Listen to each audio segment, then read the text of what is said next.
Hi there, this is Dominic Keating. I played Malcolm Reed, particularly on Star Trek Enterprise, and you're listening to Kneel Before Pod. Kneel Before Blog presents Kneel Before Pod.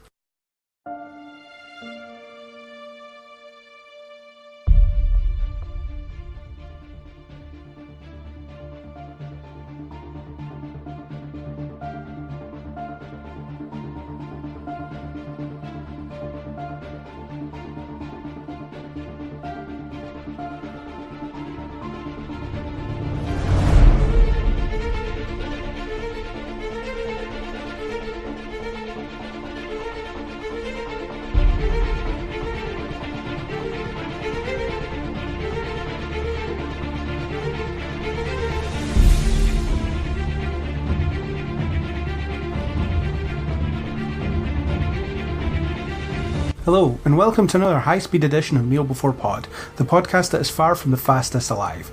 I'm your host Craig, and I'm here to bring you a discussion of the recently completed Flash Season 5. So, joining me from the negative side of the Speedforce, which is apparently a thing now, it's Chris. Hello. Welcome onto our annual kick-in of the Flash. And I am the one from the negative side of the Speedforce. I'm from the realistic side of the Speedforce. We're pretty much the same, you and I. There's the positive Speedforce, the negative Speedforce, then there's the realistic Speedforce. Soon to be introduced in Season 6, that's not a spoiler. Okay, but before we beat a dead horse, flog a dead horse, whatever it is, let's go on to our Kneel Before, Rise Against section. Go first. Kneel before something. I am kneeling before the little teaser for Westworld Season 3. I thought you were going to do that. Did you? Well, you know that I watch Westworld, so I've got to go for it.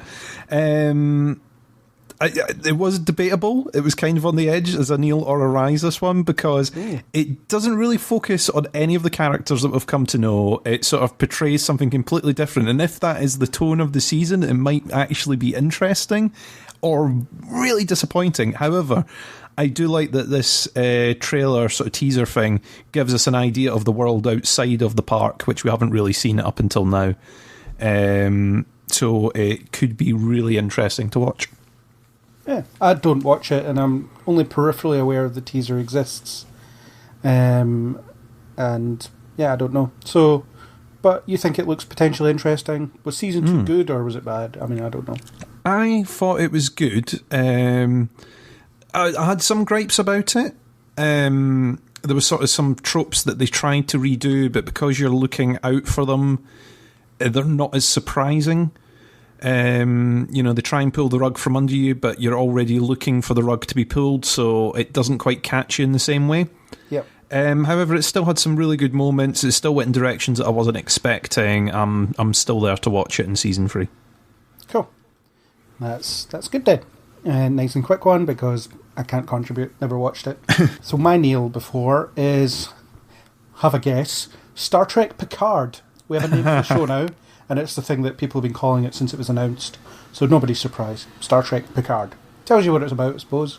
There's been some leaked photos which have some cadets cutting about in uniforms that look vaguely cadet-like from the Next Generation era, which, I'm on board with. And there's some leaked footage, which is just, I don't know, like 5 seconds of some cadet asking Picard what his name is. And he looks at him as if to say, really? So, based on this, we don't know that much, but I quite like the idea that it's been a period of time since Picard has kind of disappeared from the limelight and no one's heard of him anymore because, these young'uns, they don't understand what happened to get them into this paradise world they live in now, because you would think the guy that defeated the Borg or helped defeat the Borg and all this stuff would be amazingly famous. Everybody would have heard of him because he's literally saved everything on multiple occasions, but seems like give it enough time and you forget. So I don't know what that says. You would think he would just be a massive name in history, you know what I mean? Even like his exploits on different planets, solving sort of peace treaties and all sorts of stuff that we saw in The Next Generation, you'd think even that would be slightly of note. Yeah, well, the next line is probably... Next thing you're going to tell me you've never heard of James T. Kirk, and the guy... Who? Yeah, interested. I feel like I should stop talking about it before this becomes the Star Trek Picard 2 seconds of footage podcast.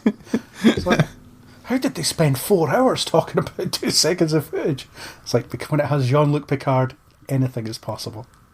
Yeah, life finds a way. Yeah. So we'll come back to this periodically until it comes out. It's this year though, so that's happening. It's going to be happening on Amazon Prime, which annoys me because I don't have it. Yeah, So, I was kind of looking forward to being able to rub it in people's noses that we can buy one subscription over here and we get all of it. However, they've decided to spread it out, damn them.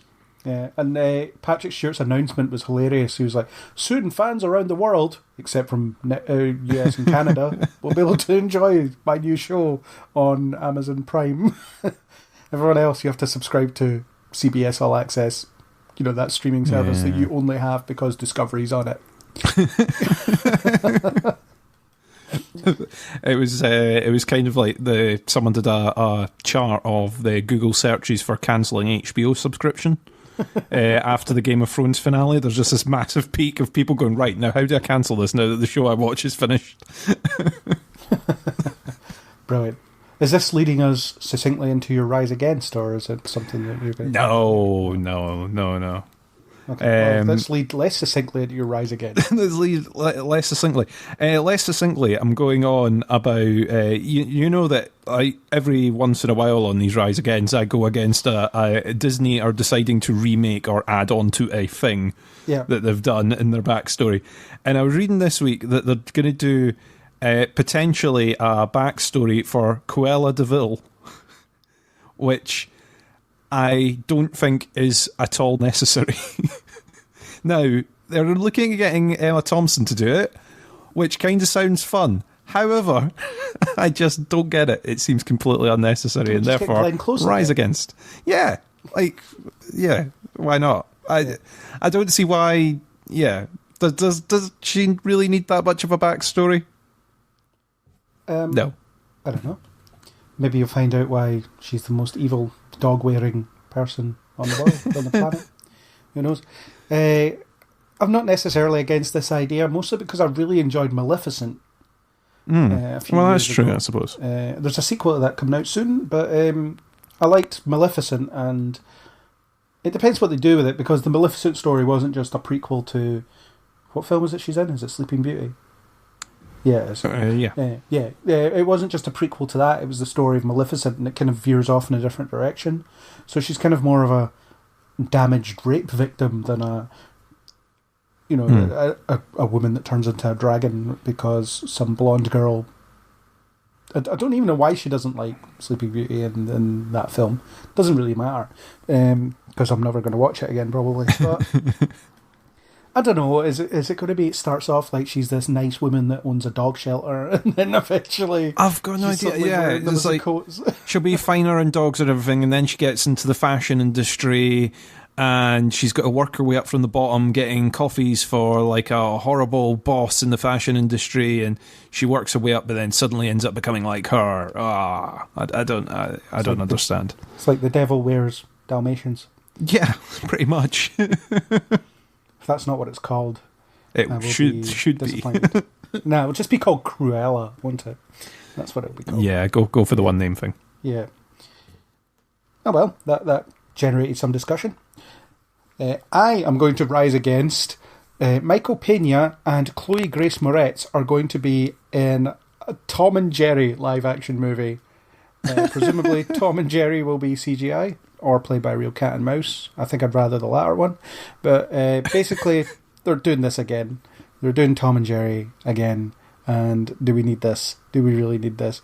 It's coming to us from Tim Story, who directed the two actually okay Fantastic Four movies. You know, the ones with Chris Evans in them before he was Captain America. Those ones. But it sounds rubbish. I mean, are these things ever going to be good? You know, yeah. it just seems unnecessary, isn't it? I mean, do they even show Tom and Jerry anymore, like classic Tom and Jerry?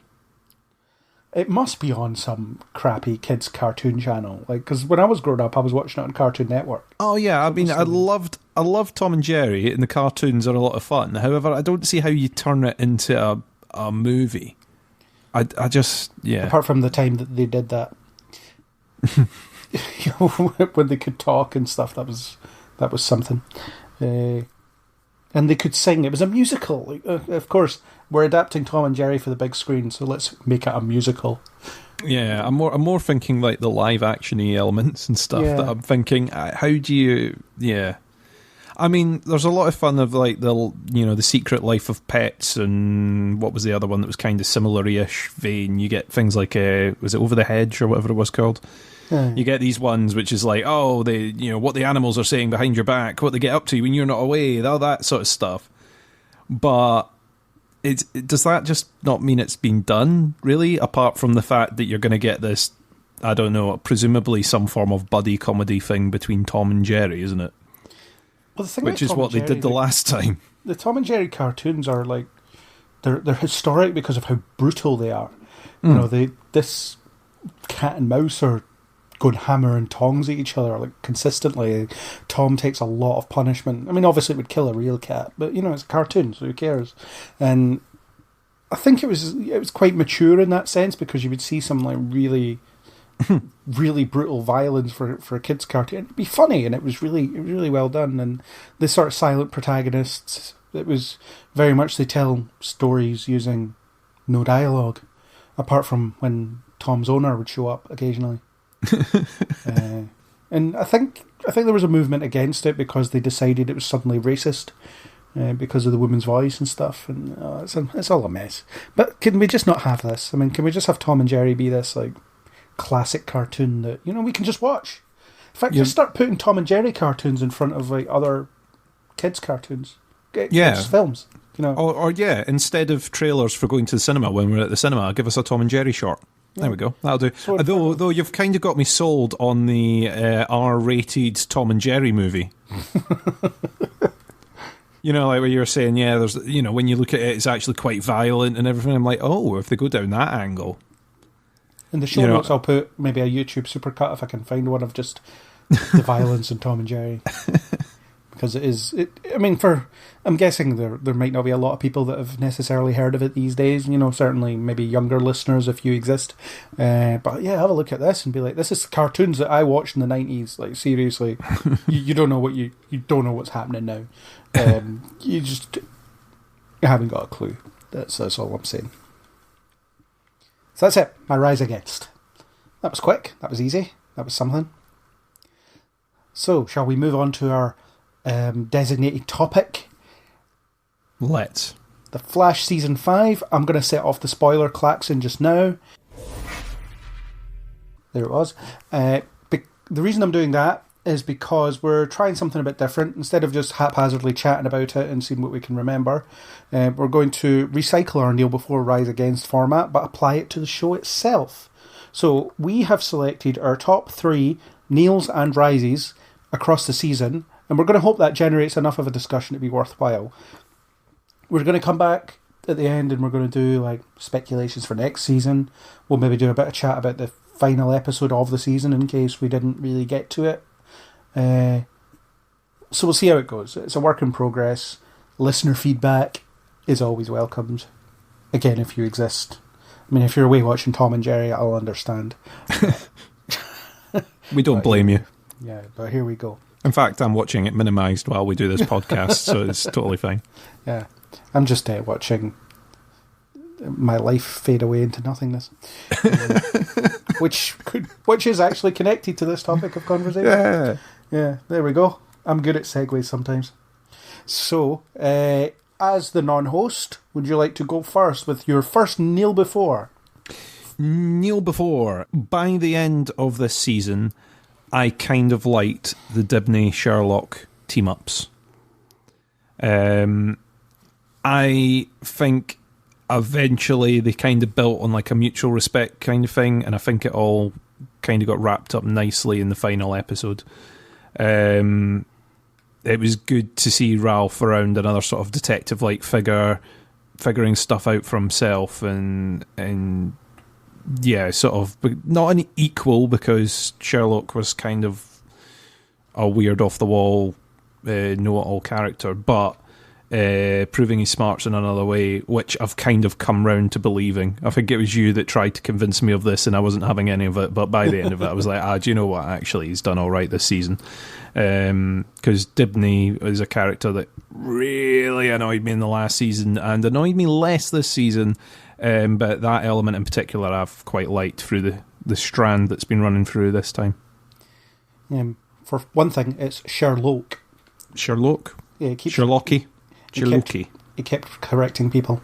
I actually had this on my list, although I had it under Ralph improving, so we get to discuss that. He did improve massively, although I think Andrew would maybe disagree, because he liked him because he was different from the other members of Team Flash, and I kind of get that, but different means insufferable, which I didn't like.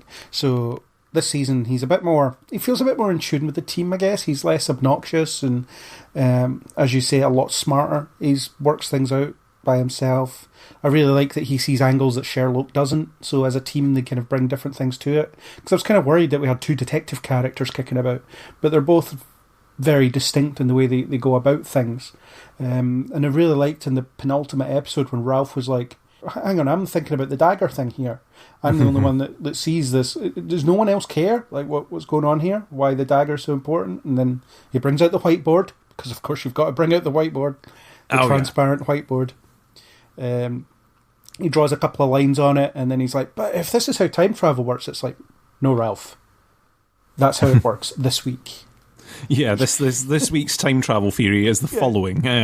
Stop trying to resolve this using logic, because you can't. Yeah, I mean, the simple bit was that he sat there and went, hang on, Fawn only does stuff that suits himself. Why is he wanting this? Why has he been helping at all? What's in it for him? And it was like, okay, so what if the dagger is related to how he got caught? And then that's it, yeah. Yeah. It's like, finally, someone asking the important question. So that was all good. And yeah, just the way he conducted himself throughout the season. I mean, you had the odd episode where it was crap like, oh, look, here's my book on how to get over breakups, and here's my book on dealing with grief and all this stuff. And then you had that really crappy scene where he thought that Caitlin was coming on to him, and she was like, no. And I think there's always going to be bits and pieces like that in this show. Even at its best, it's going to delve into this crappy humour that, that just relies on these sorts of things. But on the whole, much improved this season. Much improved. And I actually would go on record saying I quite like him this season. There we go. Redemption. Redemption for Ralph. Yeah. Go, Ralph. So I'm going to, unless you have anything else to say on this. No. So I'm going to flip the script a bit, and I'm going to go with my first rise. I don't know, we're going to do some kind of weird, whatever shape it is. I hope it's all balanced in the end. We add one to one side of the scale, and we're about to add something to the other. Indeed. It's funny how I'm going rise first, and I'm supposed to be the positive side of the Speedforce, or the realistic side of the Speedforce. But never mind. So I'm going to rise against the cure stuff. Not the existence of it. I think the idea of a metahuman cure and the ethical implications of that is really interesting. What is not so interesting is the fact that they just never had that debate. So they start off with, it has to be a choice. People have to choose to take the cure, because we're not going to force it on people. And then they were like, we're going to force this on Cicada. And they were like, okay, that's fine. We're not going to fight about this. And they just kept flip-flopping on whether they were going to ask him or not. And there were, at no point did anyone sit around and just think, let's have a debate about this, because I'm really interested to see Barry on a different side of the argument than Cisco and Caitlin. And it looked like it was heading that way, but then it didn't. And you just sat there week on week waiting for this argument to happen. It just never did. And it was really annoying. The only time they argue is over Barry's decision to banish Nora into the future, which we'll probably get to later. But this was a really difficult issue. It's, the idea of, are people entitled to their metahuman powers even if they're villains, even if they use them for like evil? In the same way that as a killer entitled to his legs, I guess. I don't know if that's a bad analogy, but that kind of thing. And you had this great moral debate here that you had a plethora of characters that could arrive at different positions on what they think on it, and they just didn't do it. And I don't understand why. Well, I do understand why. It's because the writers just want to rush on to the next thing and only touch on little things here and there. But you never get like that level of complexity. Not anymore. It's just annoying. It does seem like the kind of thing that would have been given more of a debate on the likes of Supergirl, where they sort of take issues every once in a while and they will do a bit of a debate episode where there's people on different sides of the line and maybe in the grey areas as well. Yeah. The Cure thing I found really weird because it's sort of announced and the publicised more for them to stop Cicada and get everyone into the police station before she releases the gas, rather than ever being promoted as an option for people that maybe didn't want their powers or who have been left sort of damaged by their mutation. Yeah, it's like, oh, there's going to be a gas that's going to kill all metas, so you've got to come and take this. I mean, the other option, I suppose, is we put you onto a train that takes you out of the blast area. However, we were not going to do that. We're going to cure you and take your powers off you. Or we'll put you on another Earth for a little while. Who knows? We have options. We have lots of options. However, the option that you're being told is to come to this police station and get this jag. And that kind of seemed like forcing people into taking it, which is exactly the thing that they said they weren't going to do at the beginning of the debate. And I know that it wasn't done in that way. It was to try and save them, but at the same time, I think that's kind of the moment where there should have been a bit of debate, or even the Cure should have been announced episodes ago with that debate raging and people going, I don't want to take it, you know, I am the way I am and I love my abilities or whatever. Or people going, no, I really want to take it because, you know, I've got this horrible mutation or I'm too dangerous to be around or whatever. That debate would have been great. Then coming up to an episode where they go, no, listen, you've got to take this because otherwise there's the potential that you're going to die, you know. That, I think, could have been a really interesting thing to have in the background. And like you say, they just didn't. They missed it.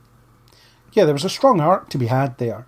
They could have done 5 episodes or something, just, you know, dealing with the ramifications of this cure existing. You know, what are people going to do about it? Who wants to be cured? Who doesn't want to be cured?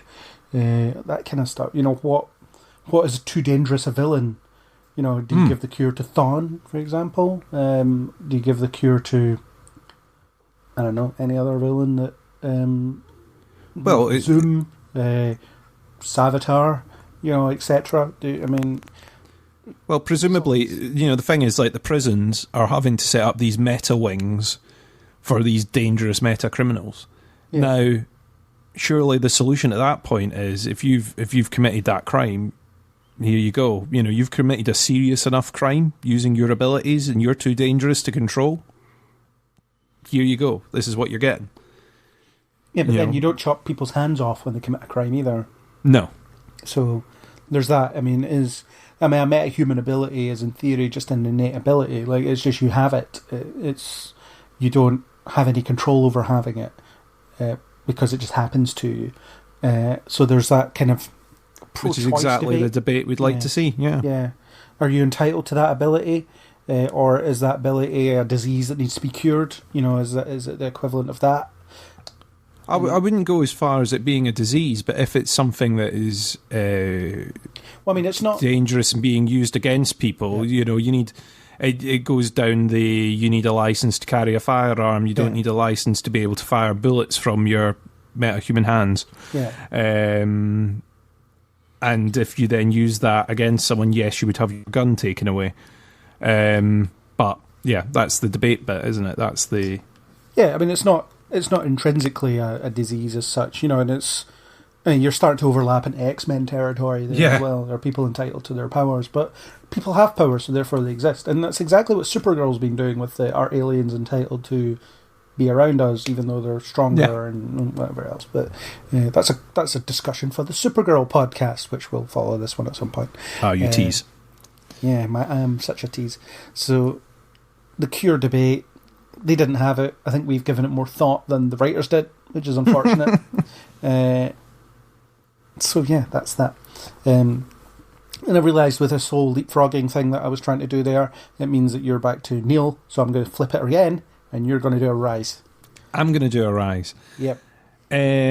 Okay, so I suppose my one sort of follows on to yours then, which is, I've marked it down as the Siskit, as in like Cisco exit, but it doesn't quite work as a thing. But anyway, that's what I've put it down as anyway. So the bit I didn't get at the end of this episode was, is Cisco now leaving? Is that it? Or is he just taking the cure so he can walk about as normal? Because what I don't understand is the fact that he is a really valuable member of the team, both with and without his abilities, to be honest. But it seems like something really useful that you wouldn't just go, do you know what, I just don't want this anymore. It's like, because you never have the option to have it back. So why don't you have them and not use them? It's not a gruesome deformity. It's not going to inhibit him going about his life. He could choose not to be on the team, not use his powers, and live in normality for the rest of his thing. Now, it's like he saved tons of people with his abilities. He had to use his abilities to save people in this. I know they've got the stupid discs that pretty much replace him, but I still don't know the rules about using and not using those discs, because that just seems like some writer went, we're going to have discs that kind of do what Cisco does now, because it's really useful to get from location to location without having to write, and then they get in a car and drive for an hour to get there. The only reason that I can think that they've done it is potentially because of the Infinite Earth, the Crisis storyline. And that potentially they've done it so that it gets rid of an issue during that where they're going to go, well, why didn't Cisco just ... Yeah. Which I think might be why they've done it. But yeah, it just seems a bit rubbish to me. If he is leaving, it doesn't seem like he was given a good send-off. If he isn't leaving, it seems like a bad decision, and I don't feel that they did the legwork to get there. Yeah, it hasn't been announced what's happening with him yet. I mean, they were setting up the whole Cisco might be leaving thing from fairly early on in the season. That's ultimately why he starts working on the cure, because he's sick of being... I don't know, he's sick of having superpowers? Like, why? Anyway, so he takes the cure at the end of the season so he can live this normal life, which is... Well, as long as you're a member of Team Flash, you won't be living a normal life. Because you'll still be like making tech and fixing his suit and all that kind of stuff. But maybe it is to try and cut down on the number of superpowered characters that are in the show and restore Cisco a bit more to what he was in season 1 in terms of his function within the show. But he could still be that within the show with his powers. And, you know, you have to think about the fringe benefits of having these powers. I mean, you never have to pay for holidays ever again. You just, you know, I'll zap myself to, where do I want to go this weekend? Here. You don't even have to stay. Just zap yourself back. I mean, you can do that with the little pointy thing, you know, the little doofer thing, little portal machine. Yeah, I don't understand how they work, because you never key in like coordinates. You just press a button and it takes you where you want to go. Like, at what point do they decide? Do they tell it where to take them? That's true. You never see them programming the thing, do you? Yeah. I mean, they invented it so Kara could move Earths with no problems whatsoever, but. But then that would be like predetermined destinations on either side. Yeah, I mean, I understand that. It's like, if you press that button, it'll take you to our Earth. Yeah, fine. Or it'll take you to Star Labs on our Earth. Easy. But, yeah, it's a weird one. I mean, I think the Cisco plot was handled really badly in that sense, because he was getting this... He was being built up as this sort of... as someone that wasn't happy with his life, and then he meets... I can't remember her name. This chick. He meets this girl in a bar, and she's a bartender. This is how unimportant she is, because I can't remember her name at all. I can't remember her name. I remember that she was a bartender that does photography. That's it. Yeah, she's a photographer, because of course she is. Everyone's an artist or whatever, you know. No one just does a job. It's like, yeah, I work a 9 to 5 job in some office and I hate it. You know, why is nobody like that in these shows? So he meets her, and then you have episodes where she doesn't appear, but he talks about her. And you have the time loop episode where he keeps messing up his first date because he keeps trying to appear cool or whatever, and it's kind of stupid. But eventually they get to the point where they make themselves social media official. And again, you haven't seen them get to this point, and by the end of the season, you just don't see their relationship play out at all. It's just kind of talked about here and there. And then he confesses that he's vibed to her, and she's like, "Oh, that's fine, that's cool, I get it. You're like, you shouldn't have to share this with me right away. I understand why you would keep this a secret." So it's not even like he has to keep that from her, or he has to be normal in order to be with her, because he doesn't. And especially if he is going to stick around at Star Labs for a while, at least, then who knows? Everybody's still in as much danger as they were before, so what's the difference? It's not well thought out, and I think it's a bit of a betrayal of the character. So if he does leave, as you say, it's a bad decision. It's not going to be good.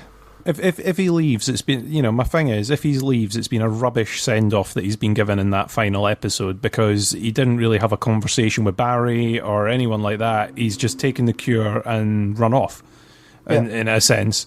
If that isn't his send-off, then it just seems like a rubbish decision, because like you say, if he's still going to be part of the team, he's still going to be in danger. Just now he's not going to be able to get himself out of trouble, so it just adds a damsel in distress for the rest of the team. Yeah, so I don't even know what they were going for here. Yeah. As well, because sometimes you can see what they were getting at, but then they didn't manage to do it very well.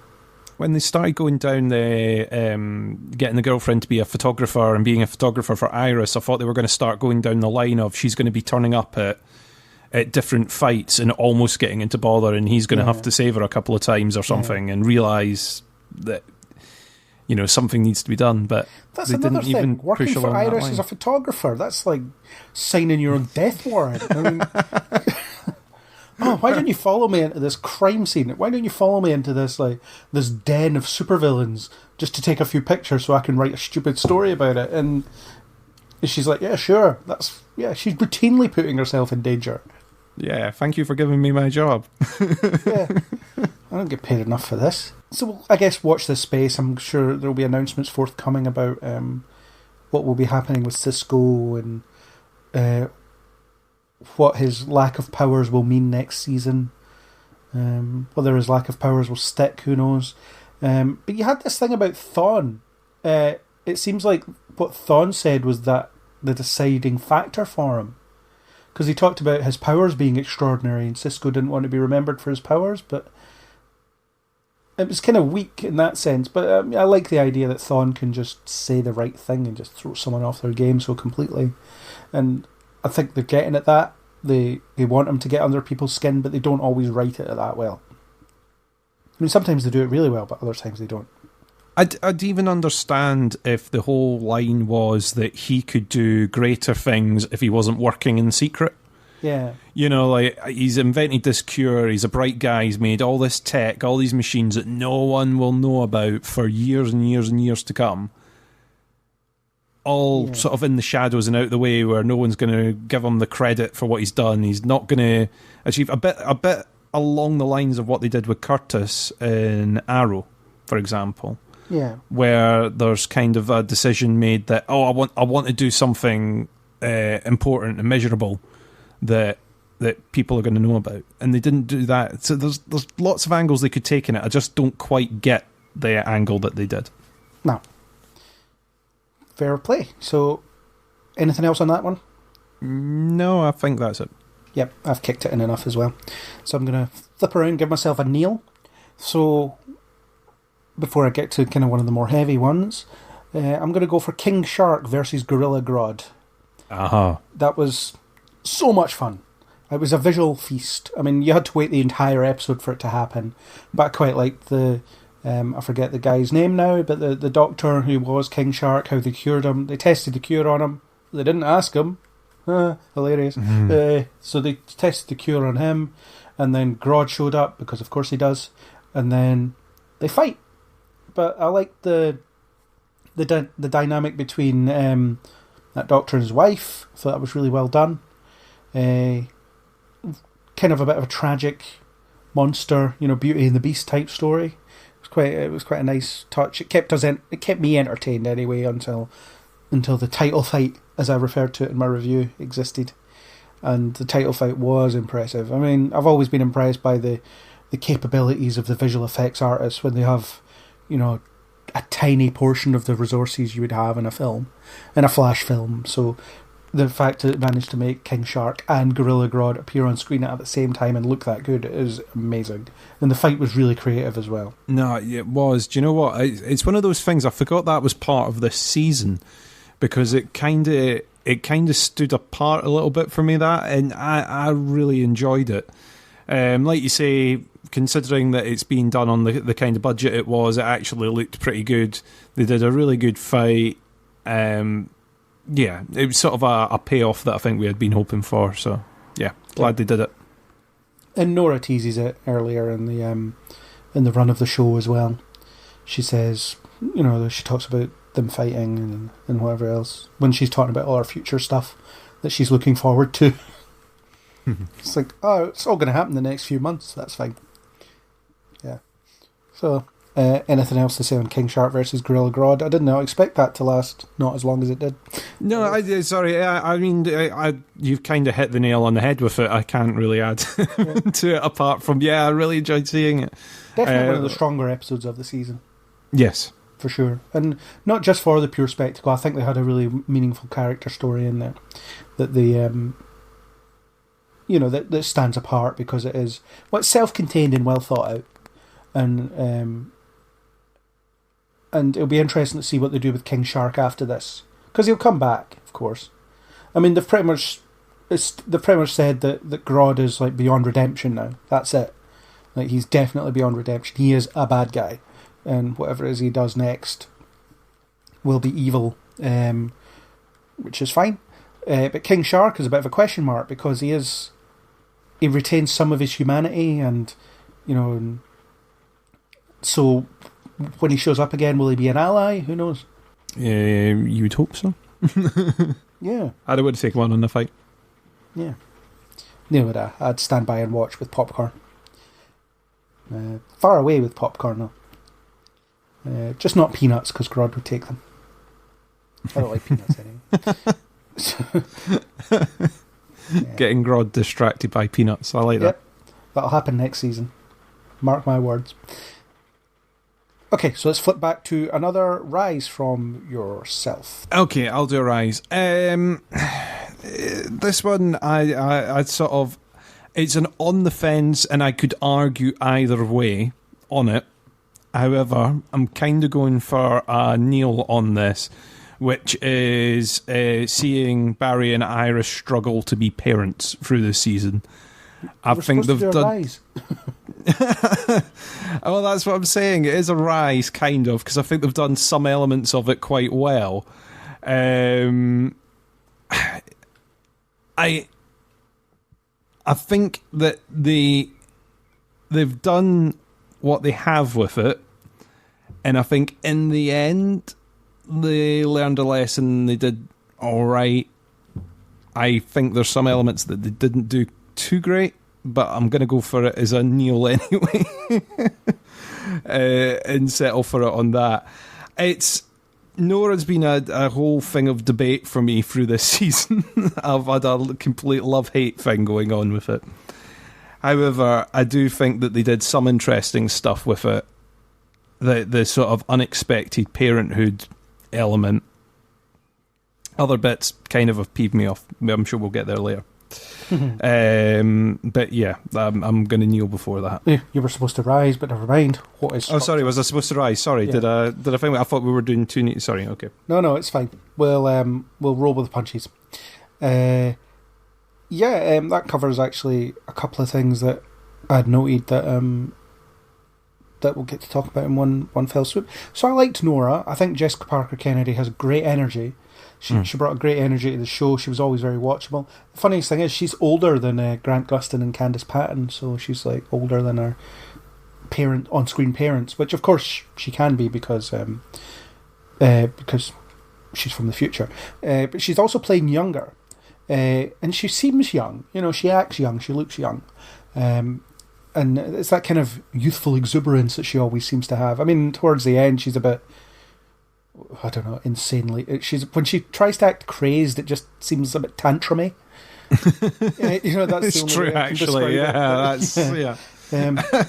But yeah, if you break down the story and its core component, it is Barry and Iris suddenly realise they're parents to a child that's grown up and they have to deal with it. Obviously, there's the sci-fi element of, this is our kid from the future that hasn't been born yet and we're interacting with her and we have to get to know her. But it's the best approach they've taken to teaching a new speedster, because they screwed that up with Wally badly. Nora learned a lesson in each episode and retained that lesson until the next episode, which is great, because how often have we talked about people not remembering anything in this show? They hear various things and just forget them. Let's stop keeping secrets from one another. Next week, someone keeps a secret, and so on. Yeah. Nora repeat until close. Yeah. Nora's keeping a secret for the whole season, which is a bit tedious, but even then, they do parts of that fairly well. The way Barry reacts to it, because he's enraged by the prospect of Thawne coming back into his life, and it's just a red mist whenever that name is mentioned, which puts to bed any thought about, I'm over this. As he said in previous seasons, he's clearly not over it. He just can't get over it at all. But yeah, the parental stuff, I liked it. I liked the fact that she resented Iris for a bit because Iris was, funnily enough, acting like Iris does, really selfish and entitled. Stuff that I've criticised her for. But I also like that this is the catalyst for her becoming better than that. So she sort of gets that uncomfortable look at herself and then changes, and you see her actually get better throughout the season. She becomes more compassionate, more selfless, more open to listening to other people, which is not something she's ever been accused of in the past. It's always me. Well, yeah, but what about me in this situation? And now she's just she's starting to get there, which I like, and it's all because of Nora, because Nora points out that to her, and you get that brief look at her in the future where she's very dismissive and stuff, and so. Yeah, they've changed the future, so Nora's upbringing won't be like that, because Iris now realises that she's like that and shouldn't be like that. Yeah. I mean, Nora gets erased anyway, and Crisis is brought forward by about 5 years, so doesn't matter. So anyway, Flash have done it again. Yeah. Right, Barry, you've changed Nichols' daughter into a son, and now you've got rid of your own child as well. Well done. Yeah. And and you've accelerated like a universe-ending event. So nice work, guys. Yeah, you brought the end of the world closer. Yeah. Congrats, Barry. Yeah. But I kind of like what they did with Nora. The time loop episode was a bit rubbish, because I think after the first failed attempt, she should have been like, right, I'm going to tell someone now. Rather than do it bloody 52 times, of which we see like 20 of them or something. Yeah, I mean, that didn't seem right to me, because it did seem like she would have gone to someone for help after like the second time of going, oh, hang on, this keeps repeating. Yeah, she would have been like, oh, let me go over, because I think we only see a number of times. How I don't know. I never noted it down. How many times she said she went round. The end. Yeah, which is the number they always use. Ah, okay. Channel 52, etc. 52 Earths. At one point, I mean, there's more than that now. And so on, and as I said, she throws tantrums, and then her connection to Thawne. I mean, I imagine Thawne is going to be one of her Neil before, so we can talk more about that as a Thawne thing rather than a Nora thing. But I like the dynamic she had with her parents. She didn't have much of a dynamic with anyone else, though, which I saw as a bit of a missed opportunity. I would have liked to see her have like girl talk with Caitlin, or maybe girl talk with Cisco. Why not? She spent more time with Cecile. Yeah, I was going to say that Cecile was probably the one that I saw her maybe chatting to more on a casual basis, because Cecile's normally one of those characters, a bit like Joe, that's sitting around somewhere for a chat during an episode, Yeah, and she didn't spend much time with Joe, which was a shame. I wanted to see a bit more of that. So there was missing stuff there, I suppose. but she was good. I think she was a good injection of energy into the show that it desperately needed. Otherwise, I mean, what you had was the same people standing around Star Labs having the same conversations. At least Nora changes that up a little bit. I get what you're saying about the same characters and the same conversations, but sometimes that would bring those characters on. I kind of feel that every season having the new person to induct a new Wells a season and another person getting added to the team per season is a bit much sometimes, but I suppose, like you say, sometimes it does keep it fresh. Yeah, and I think Nora has actually helped with that in the end. Yeah, I've had a lot with the characters this season where I've went off them, and then in the end I've sort of come round to thinking, do you know what, they were a good addition, and I think Nora was for this season. As much as there's bits of it I don't like, I think the decision to sort of drop her after this season, or presumably, potentially, however this works, I think is probably a good one. Yeah, although having her erased at the end of the season probably means that Team Flash are feeling pretty morbid at the beginning of next season. So, yeah. A lot of mopey. Yeah, just having them sitting around like crying and stuff. Not this again. So much for lightening the tone. Writers. No, but I thought her erasure was done really well, actually. Oh, yeah. I mean, it was very after the other years. I think it was very good, yeah. Yeah. Because I think they let the moment sit, they let it fester, they let it be felt, and then her farewell video was really nice as well. Just the way that she talked about how her parents had made her a better person, made her a better hero, and all that kind of stuff, and now she sort of can't exist because of obviously the Brooke Crisis Forward and all that stuff. And the fact that Thawne was just setting up for her erasure all that time was brutal as well. And again, I mean, one of us is going to kneel before Thawne, so it's going to happen. It's a spoiler for later in the podcast. But it's going to happen. It's fine. We'll talk about him, and even if we don't, we will take time and talk about him because it's important. But basically, the fact that it was all leading to that, as far as Thawne was concerned, is brutal in itself because, Nora's gullible, isn't she? I mean, she's far too trusting. She's latched onto Thawne as a father figure because she didn't have one, and she didn't think she could go to her mother. God knows where bloody Cisco and so on are in this future. That's true, actually. Yeah. Like, where are the rest of them? Yeah. I went to Uncle Cisco for advice, or I went to Ralph for advice, or I went to, I don't know. Joe could be dead, I suppose. It is, 40 years? Something like that? So he's probably dead. Sorry, Joe. Well, he's in his 50s now, right? He's not like 90 years old. Maybe he is.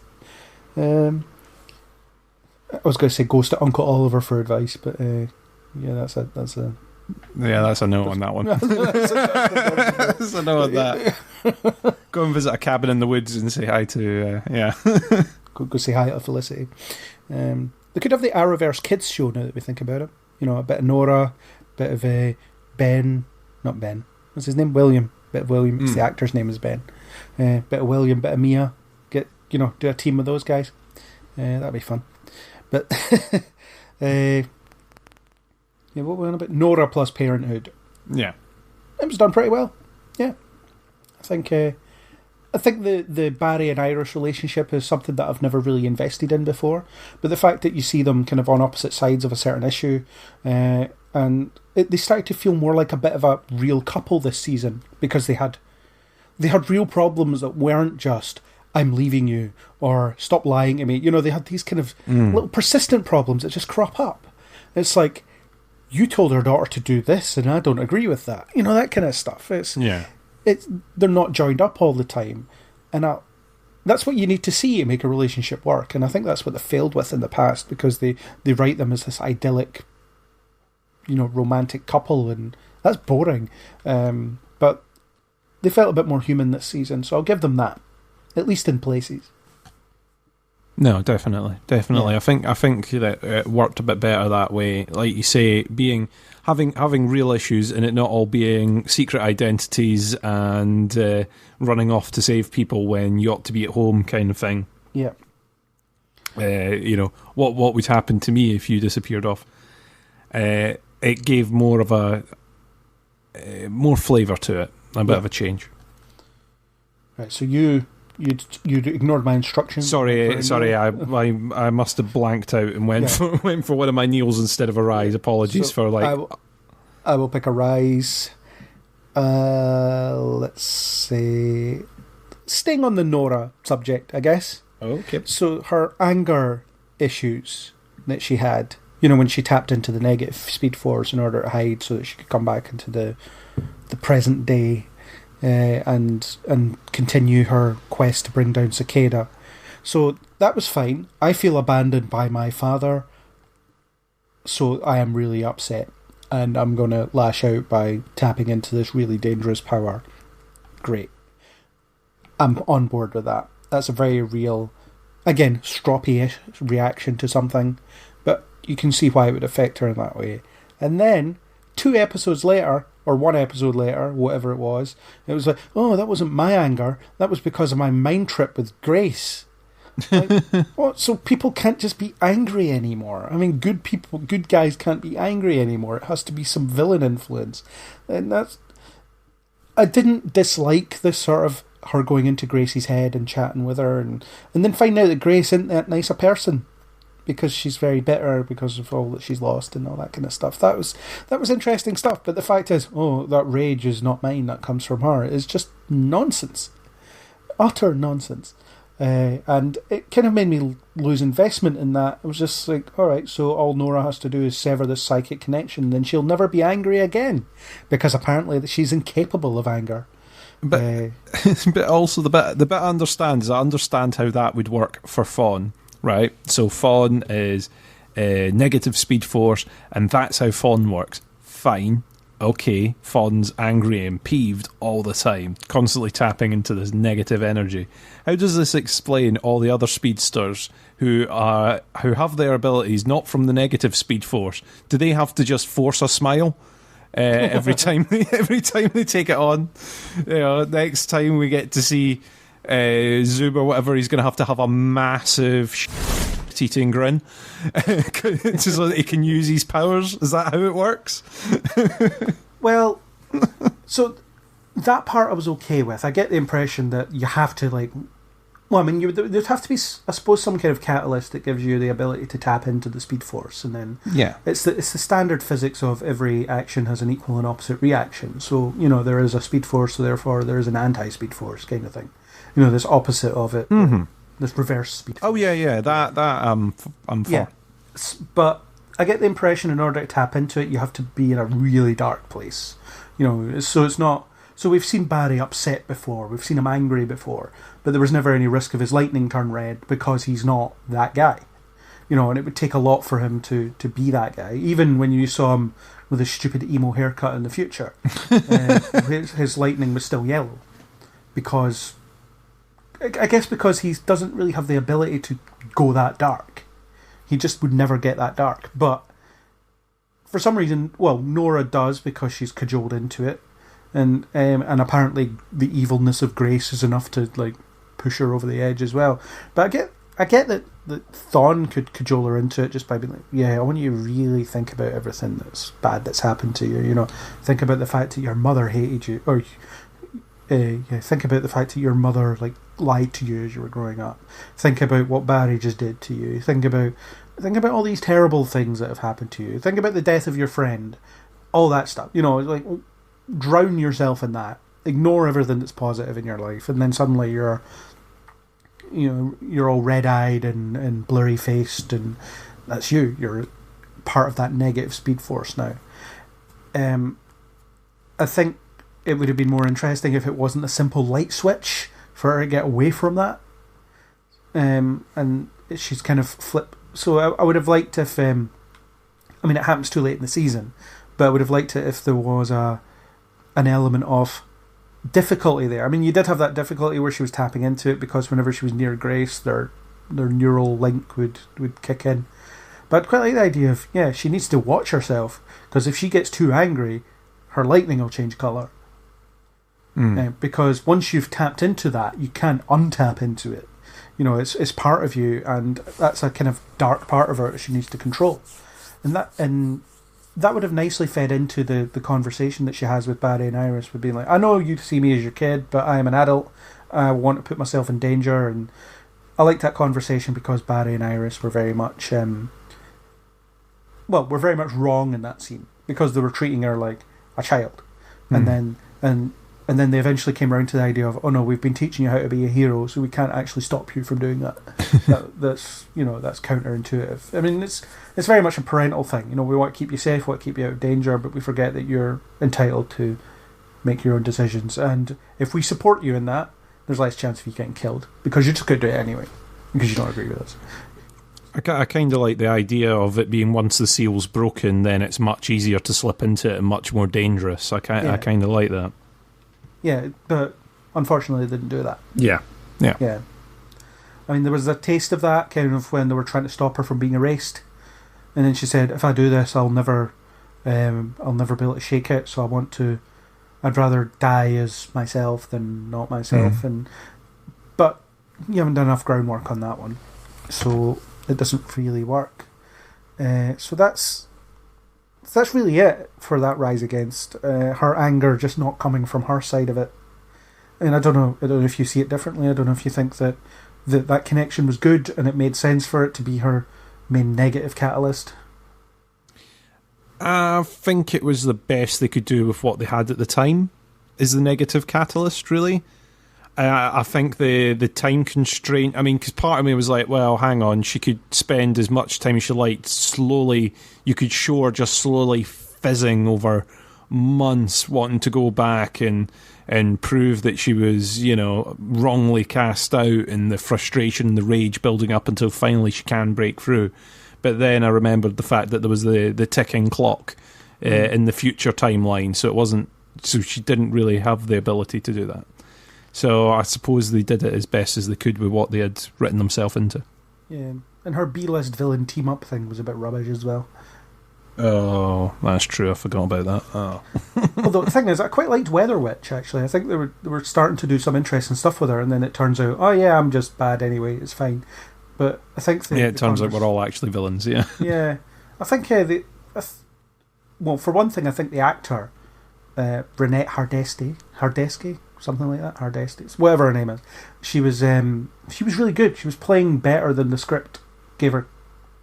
Acting beyond the words kind of thing. Yeah, and she was doing really well. And I think the writers failed to see the potential they'd written for her and ignored it. And because there was the option for her to be, I don't know, she could have been like Nora's recurring antagonist, I suppose, or a bit of an anti-hero in herself, and they kind of bonded over their difficult father-daughter relationship at that point.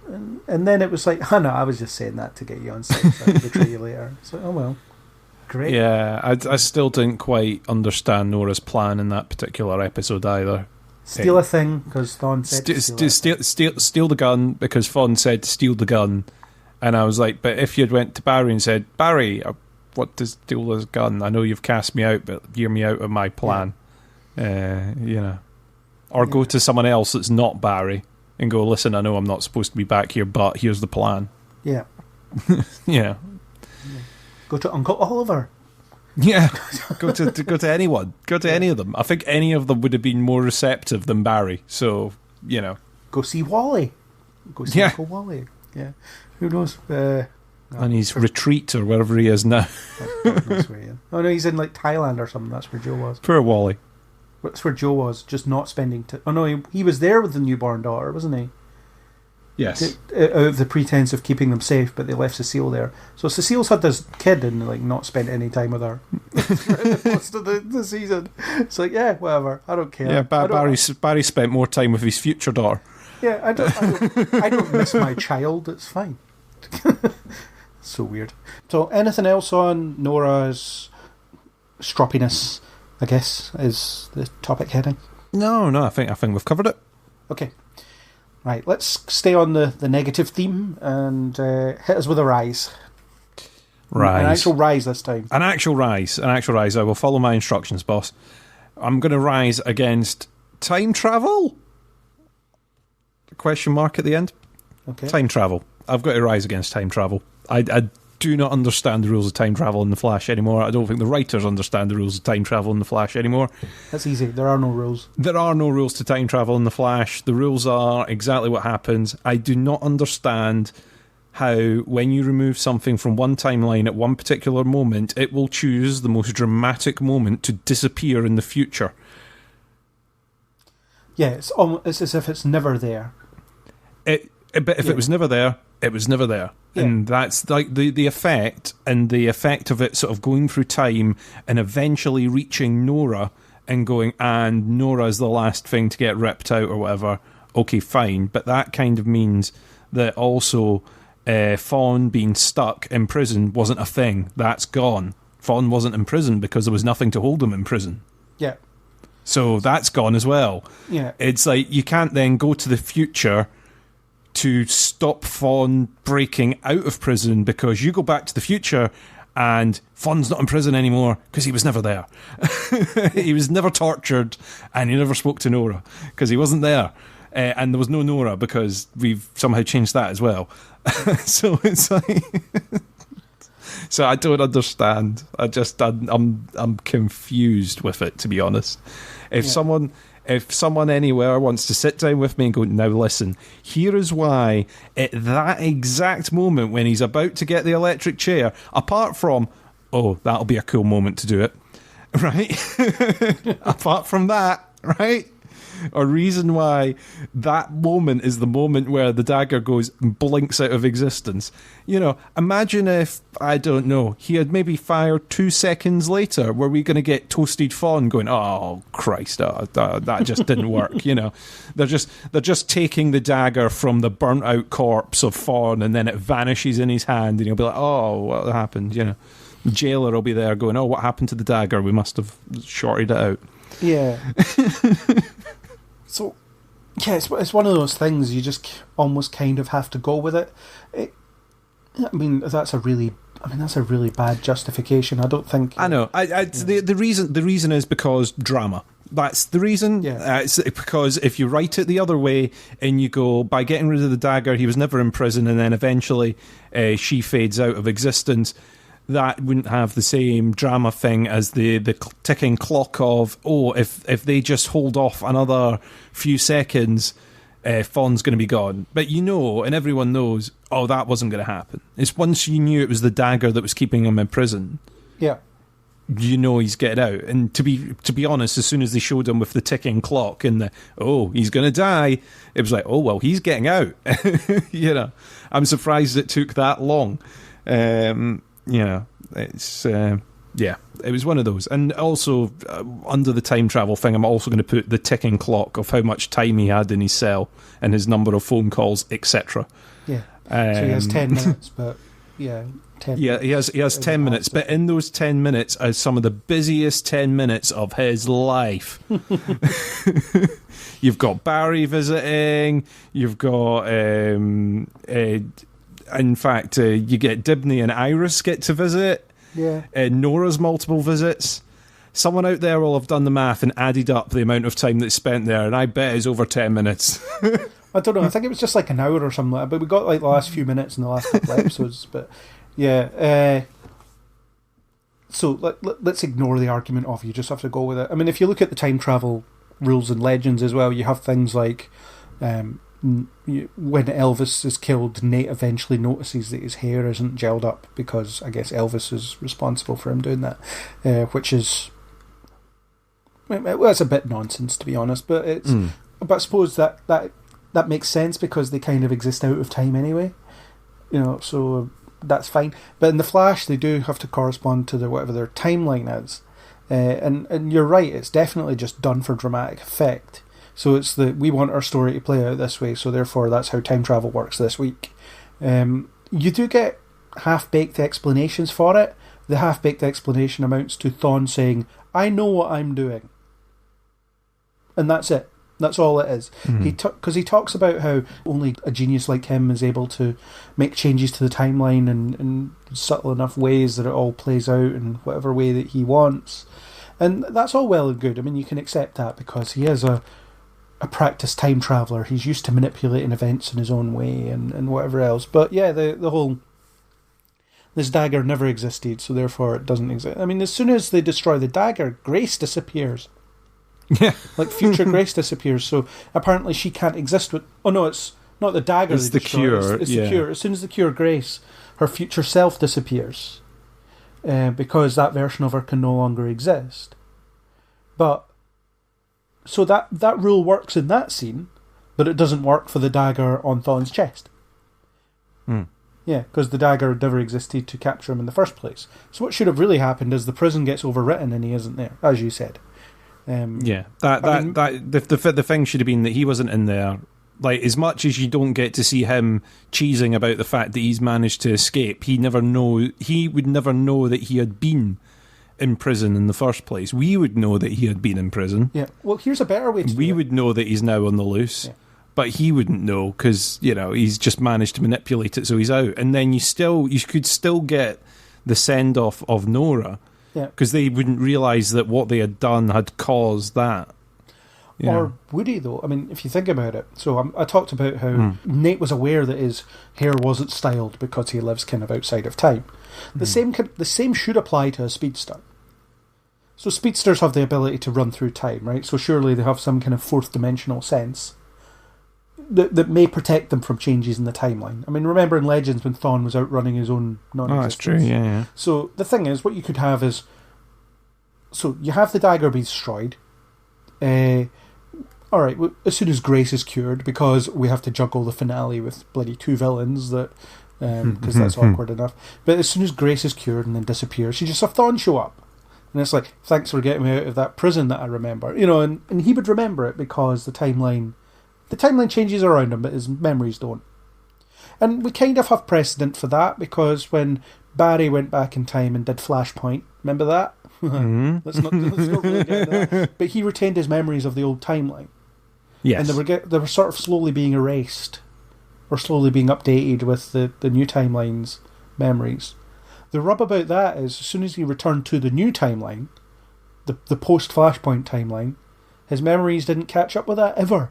So he still remembers the old one. So yeah, inconsistency, thy name is Flash Writers. So yeah, I agree. I think the prison thing could have been done away with. And then it could and it's still okay for Nora to be around because she's a speedster as well. She lives outside of time. And at the end of the day, the destruction of the dagger could be what makes Nora start to disappear. It just takes a little while for it to catch up with her. Or maybe Black Flash turns up to kill her, or I don't know. It's just messy. Time travel in the Flash, messy as all hell, because it just conforms to whatever story they want to tell that episode. It's just nonsense. So I completely agree with you there. That's not good. It's inconsistent in other shows as well. Like you've said, it peeves me when they do it on ones like this, because they keep using it as a sort of get out of jail free card for villains and Barry and other situations, and then they keep breaking the rules with it. So it makes a lot of the outcome of episodes or the outcome of seasons pointless, because it's, we can bring back anyone, we can put in anyone. The outcome is what we wanted it to be, however many times we want it to be. The same as alternate Earths and stuff like that. It can get a bit, none of the characters are ever dead. There could always be an evil clone. There could always be an identical copy that wants to live on a different Earth. There can always be another. But at the same time, if we didn't have that, we wouldn't be able to have the multiple Tom Cavanagh Wellsies. Yeah. So, I've got to take that. I think the issue is it makes the twists that exist as a result of this meaningless as well. Because if anything's just going to happen, whatever the plot requires of it, it's just that's it. It's crap. So it's like, oh my god, this is going to happen. It's like, yeah, but that contradicts that thing that happened before. But the thing is, you can still have that story as long as you like. If they'd picked a baseline back in season 1 when they first started doing time travel and stuck with it, and then you can mine stories out of that. It becomes the framework that you build your stories on. Yeah. Yeah. I think that they're also having to juggle their thing with a show which is entirely based on time travel as well, which can't straighten itself out, which makes it extra tricky. But to your average viewer, will it matter? Probably not. Just to me, it grinds me a little bit. Yeah. I mean, all the more reason to have consistent rules because it's consistent in your other show as well. Mm-hmm. You know, and Supergirl seems to have its own time travel rules as well. So, don't really know what those are. They haven't really dug into them, but it does exist in that show. Yeah.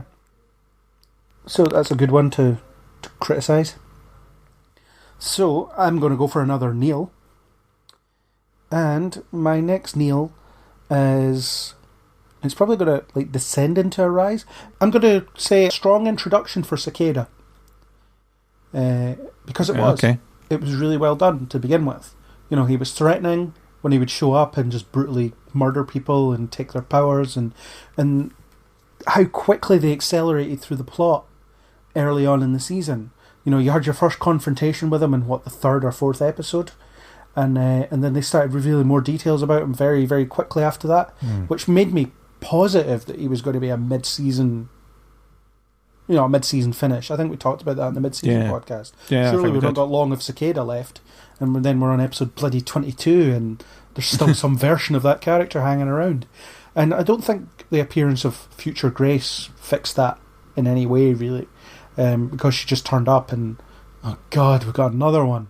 And what's her plan? Oh, she's got to set off a bomb that kills all metahumans. Oh no, look, it happens to be May. So there's another apocalyptic thing happening in May, in both Star and Central cities. You know, so if one of our hero teams fails, then there's no point in the other one succeeding.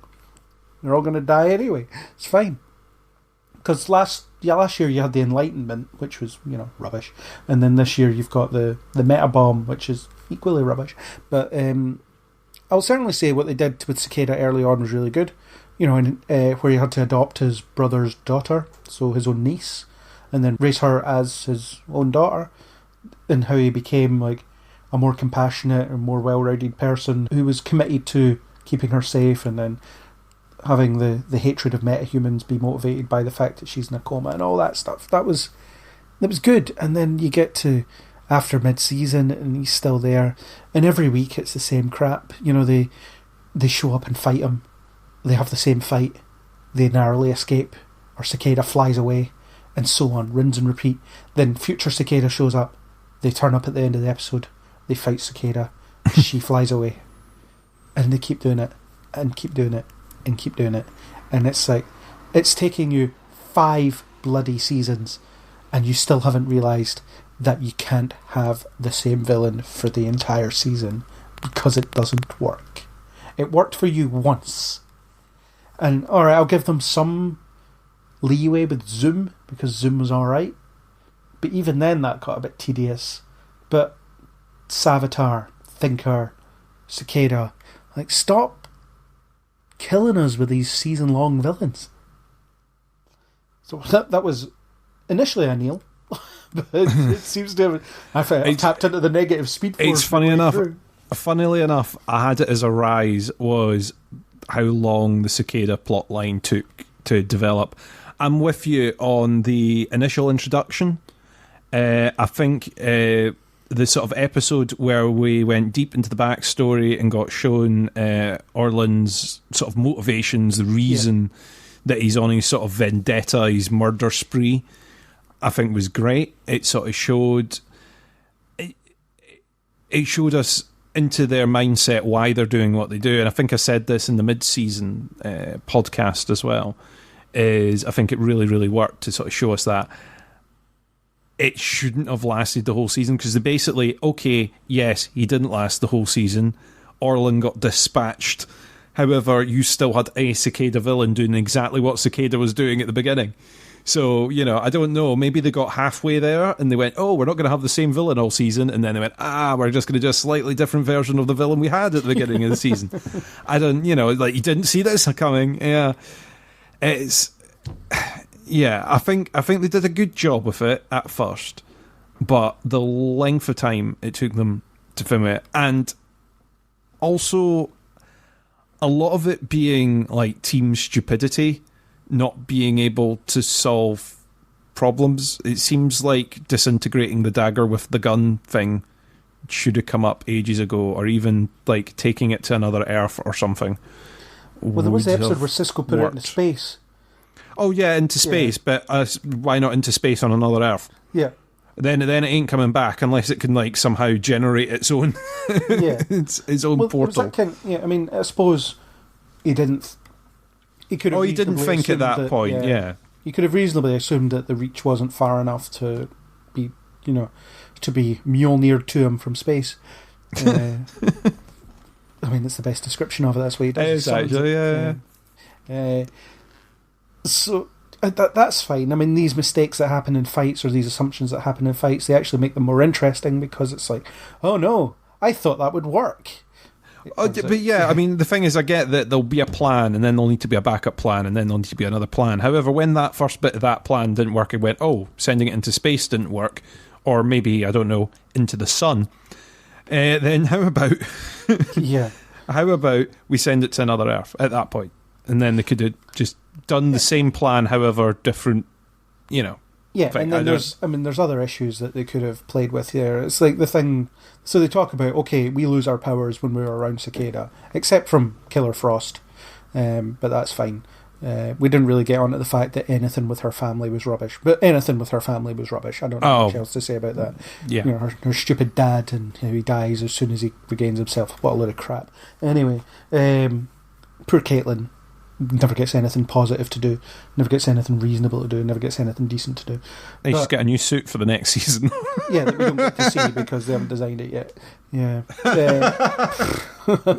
Hey, costume department, we've got something for you to do on your summer break. Yeah, that's it. Yeah. Come up with a new suit. It's like, and what is the significance of this new suit? But never mind. So, what was I talking about? So, Cicada, right. So Killer Frost can battle Cicada, but they never really seem to make good use of that.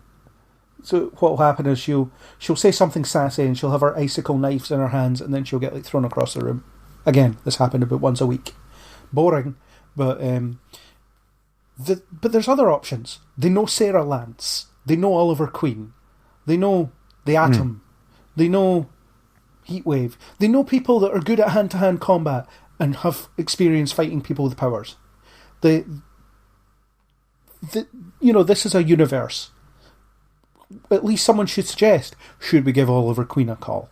In which case, Barry's like, nah, he's got enough to be getting on with. Or, I tried the Wave Rider, they're not answering. I think they're stuck in the Ice Age or something. Whatever else. You can mention these things, because Sarah turning up and doing that would be amazing. Sarah versus Cicada, I'd watch that. It does seem like, because the thing is, Cicada doesn't have like super healing abilities or anything like that. We've seen her having to patch herself up. Yeah. So at the end of the day, you're kind of like, well, yeah, if you get enough regular, really good at hand-to-hand combat, not reliant on their powers people, be it Argus, be it Oliver Queen and his team, you could take Cicada out, really. Because you would completely catch them unawares. Granted, once they grab the dagger, they can kind of fly away and escape. But if you lure them in, they're not going to suspect it. Swap villains. I mean, Emico's not going to be Emico's not going to be used to fighting speedsters. Oliver could wipe the floor with Cicada. Diggle could wipe the floor with Cicada. Give Kara a call.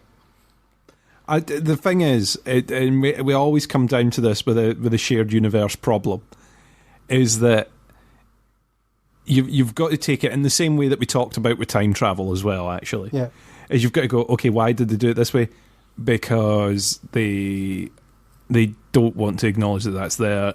It would spoil every problem, because you'd be like, well, you could just get so-and-so. You could just get Barry. You could just get... And like you say, you can make excuses sometimes.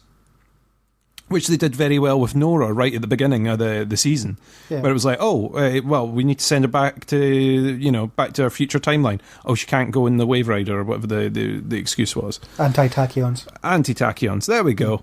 So yeah, we can't do it that way. So sorry, you're stuck with her for now. But, I mean, I'm not saying the denouement of the Flash season 5 should be Kara shows up and defeats Cicada in 3 seconds. I'm saying that they should at least address it in some way. It should be the ending. There should be one year where the ending of every show is Kara comes round, beats up the big bad that they've been pondering for 20 odd episodes, and goes home. I would actually quite like to see the Flash and Arrow switch villains for the final episode. Just go, yeah, by the way, yeah, we've had this problem. Listen, we've been trying to deal with this guy for an entire year. Can you maybe just pop over here and do us a solid? Oh, well, actually, funny you should ask that. We've also got a problem that we've been trying to deal with for an entire year. So, Oliver, what are you dealing with? I'm dealing with my estranged sister, who is also an archer, but she doesn't even know what a speedster is. It's like, cool. Give me a couple of minutes, I'll defeat her. You might have a bit more of a problem because she's quite formidable, but, you're Oliver Queen, so you'll win. You're resourceful. There's more of you. You'll be fine. Yeah, you've got a team of highly trained fighters. It's cool. She will be defeated. And I'm sure Felicity will find a way to hack a dagger. Yeah, why not? It's tech. Sure. So that's that. It was initially a positive statement. They introduced it well, but I thought it'd be a good time to segue into the crapness of Cicada as a whole. So there we go. So would you like to give us your final rise? Okay, my final rise is that Barry's secret identity is not a friggin' secret. Everyone appears to know who Barry Allen is. Now, I'm not just talking about in the final episode here. I'm talking about the amount of times that Barry removes his mask every time that he is trying to speak to someone. And it seems now that the mask is a pointless entity and everyone knows exactly who he is. I do like the fact that in the end they kind of went around and went, yeah, of course the captain knows who the hell he is.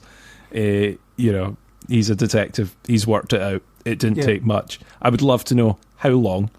But I think since the second episode. Yeah, I think it's been ages. It's like, how you keep turning up late for meetings, but the Flash seems to apparently be here, or that time that you disappeared off for 6 months, and in that same 6 months we didn't see the Flash once. Yeah, that time. Yeah, that kind of was the final straw, mate. It's like we've worked it out. But yeah, I'll go for that. So we'll go for Barry's secret identity not being secret anymore. Kind of a funny rise against, but I think it's kind of valid. We've covered the heavy stuff. I think for the final couple of things we could do a couple of quick wins or quick losies in this case. Yeah, it's just every time he turns up he'll take his mask off, and especially when you had that villain team up be the Flash must unmask. It's like, well, you haven't found out. Like, how you you haven't. People? You haven't worked it out that Nora's who Nora's dad is. Yeah. Yeah. Jeez. Yeah, that's really funny. It just he just keeps taking his mask off, which is just dumb. Yeah, very dumb. I'm going to do a quick rise myself. The Laser Quest episode. How stupid was that? Just I get the idea that we have to learn. Maybe I have to learn how to do a bit of combat that's not superpowered combat because Cicada saps her powers. That's smart thinking, but when it's let's run around with these guns, these laser guns, and this against this gang. It's like Barry without his powers, Ralph without his powers, but somehow they're just taking bodies. I mean, they're not actually killing anyone, but they're taking bodies in the sense that you would in a video game. Yeah, that I just found a bit. Yeah, it didn't make much sense. Yeah. And then it was kind of brutal the way I was going to say the gang boss, is that kind of how you want it? I'm trying to think of what his name is. The gold guy. The gold guy. How he gets taken out at the end is kind of brutal. But apart from that, yeah, like you say, it's at that point just seemed a bit silly to me. Yeah. Okay, that was a quick one. Your final Neil. My final Neil. I would love to go for a quick one so that we could like run away really, really early. However, my final Neil is going to be under. I've put it under the title of Menacing Fawn. Well, that's actually going to be my final Neil. So is it your final Neil? Well, we just combine. There we go. That makes it nice and easy. But yeah, I've put down Menacing Fawn. I think they've built him up really, really well this season. I thought they were going to do typical styley and kind of rush him out really, really early. Like they showed him being in prison, and I thought basically one of the things like Nora was going to go back. She was going to say, "Oh, how do I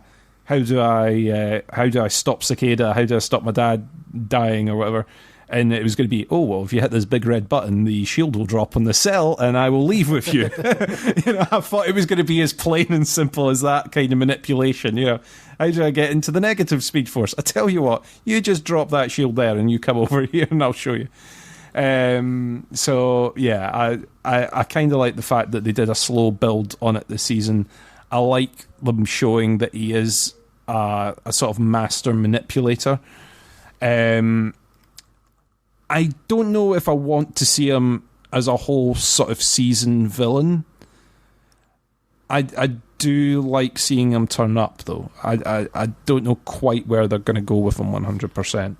We had him as a full season villain before, so I think having him turn up now and again to be a bit of a recurring menace is, is fine for what it is. I don't think we need to... we need to have every season just end with Thawne turning up. It starts to be like classic Doctor Who Master, where the curtain comes down and there he is, the Master in all his glory. Once again, it's like, oh my god, I couldn't predict this, despite the fact it happens around about this time all the time. It was me who organised this entire thing. But the manipulation aspect was great. So the way that he just kept promising Nora, you do this, and then we'll be able to save your dad, we'll be able to stop Cicada, you do this, and the bit where he's like manufacturing complications. So it's like, oh my god, this is not what I expected, what next?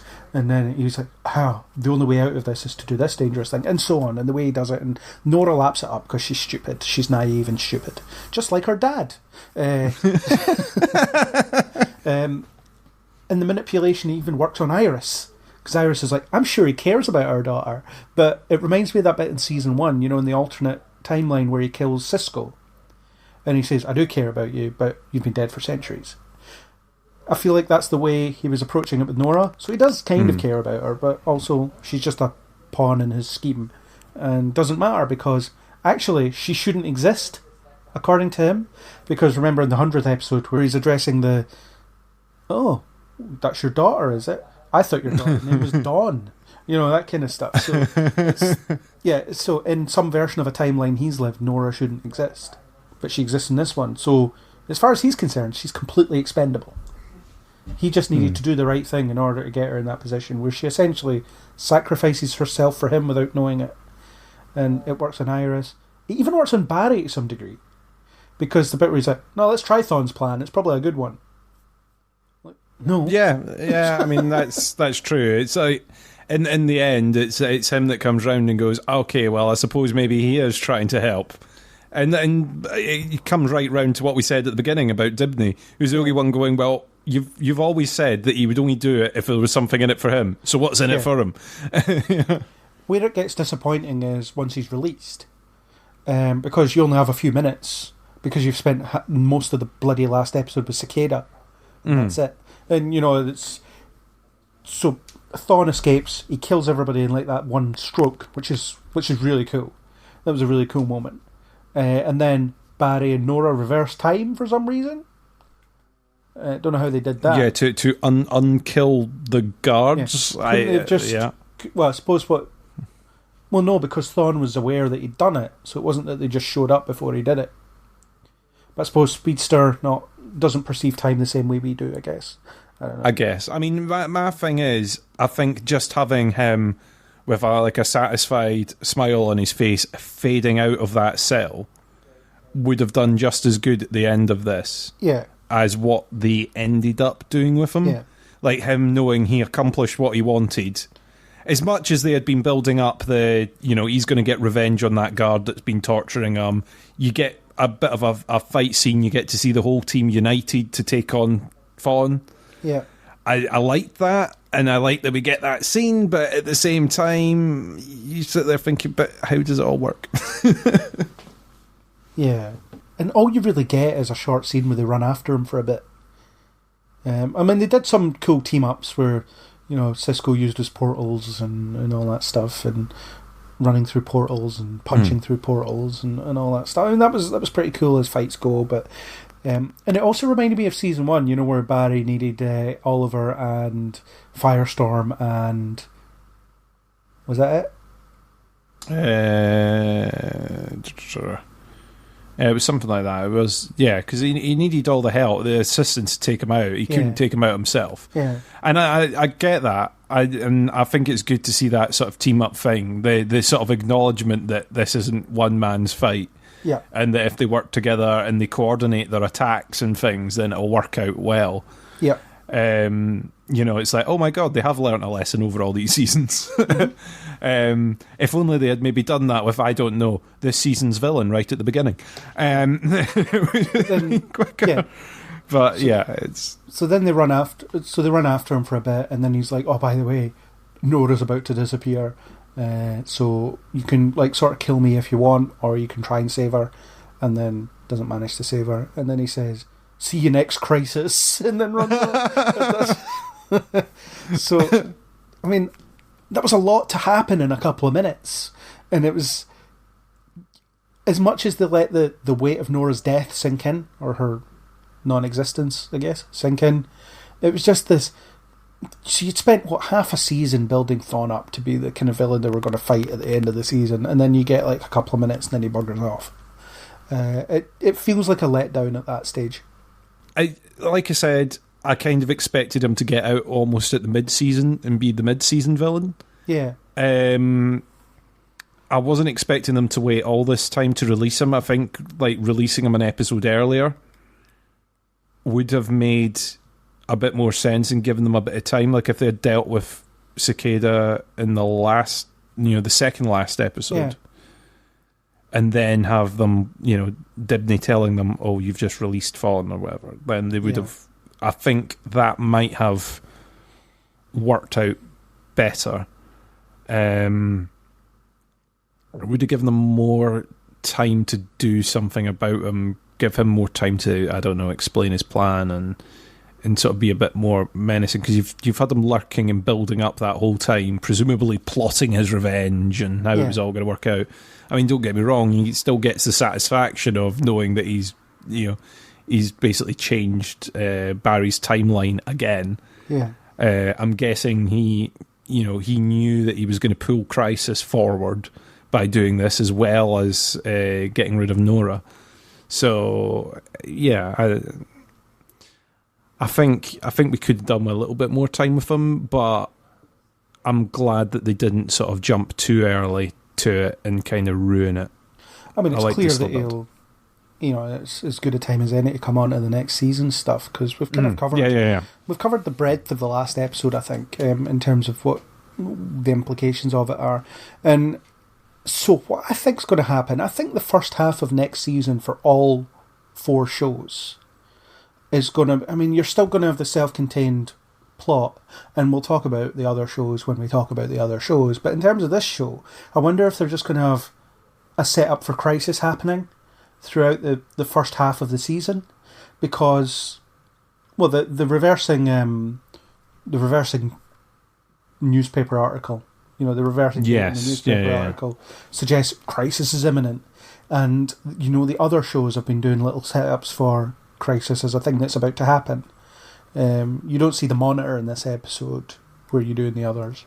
I haven't seen Legends yet, actually, but at the time of recording, of course. But you see the Monitor in the other 2. So this is the only one he doesn't show up. But definitely the Crisis is happening, and I guess the Flash is like the catalyst of it. That's where it begins.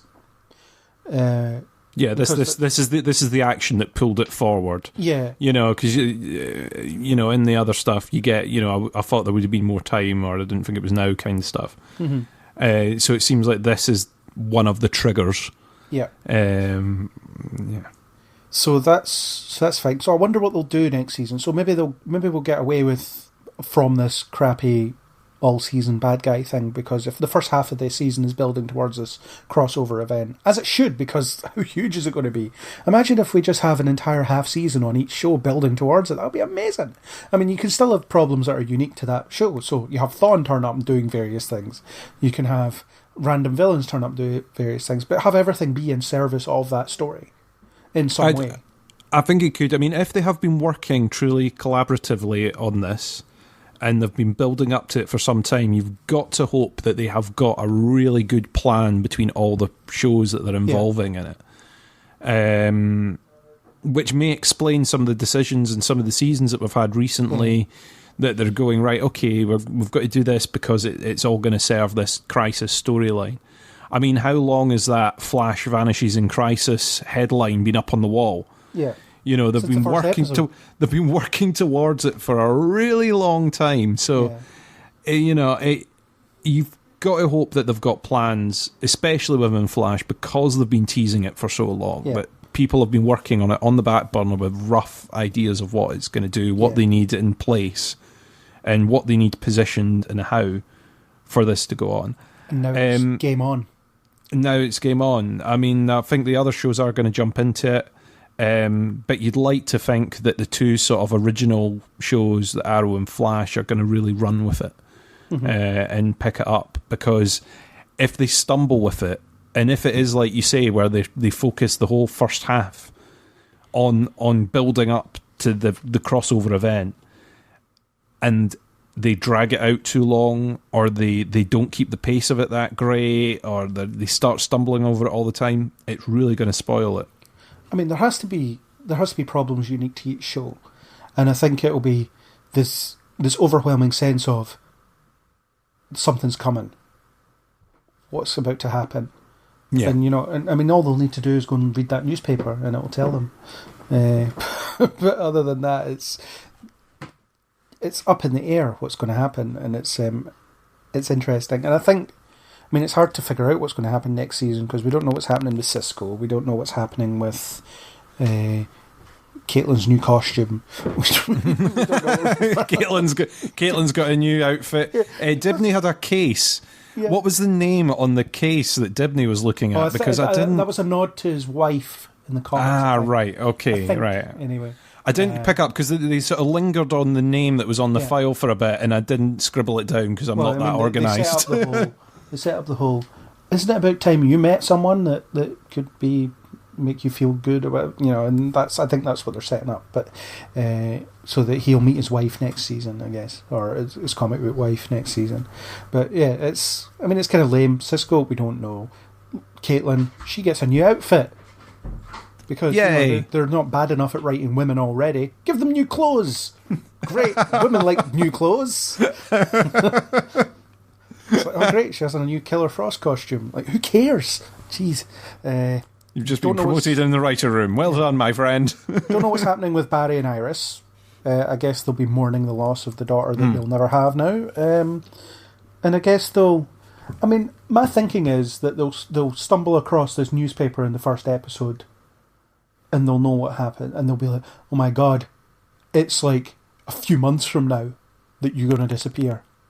And maybe by trying to stop it, they'll make it worse. I don't know. But I think you might have some kind of, oh God, let's not have it with like Savitar again. You could die in a few months. Oh no, what's going to happen? And every episode they just remind you of that. But they could be armed with the knowledge of that. And maybe you have interactions with some of the characters from the other shows. It's just like, remember guys, remember that Monitor guy we dealt with last year? This is going to be a problem now. It's coming soon, and we need to be ready. You know, perhaps we should form some form of a league. Mm-hmm. A league of... I don't know. A league of lawlessness. No. A league of lawfulness. We'll be looking for justice, perhaps, for people. Who knows? Let's get Superman back from Argo. You know, that's another podcast. On holiday, But so it's hard to say what is going to happen next season based on the events of the end of this season, because to its credit, it is a contained story. It does wrap up and it does complete. So it's not like, oh my god, the cliffhanger. The cliffhanger is Crisis. We know Crisis is coming. We just don't know what form it's going to take. Yeah. So that's me. Yeah, I don't really have anything else to say on the final episode or the next season. Yeah, I kind of agree with you. As end of season episodes go, I thought it was good. As far as what's going to happen in the next one, it's going to be a crisis, isn't it? That's what it's moving on to. Yes. We might get a bit of Thorn now that he's out. I can't think of what else. We've got Captain Joe. He's managed to skip a couple of grades and jump a few ranks. So you got Captain Joe in the next one. So it'll be really stressed Captain Joe for the next next thing. Yeah. Yeah, after he forgot his leadership skills. That was stupid.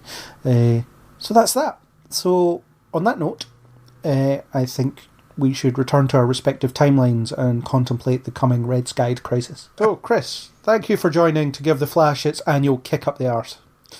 Thank you for having me here to kick it up its arse.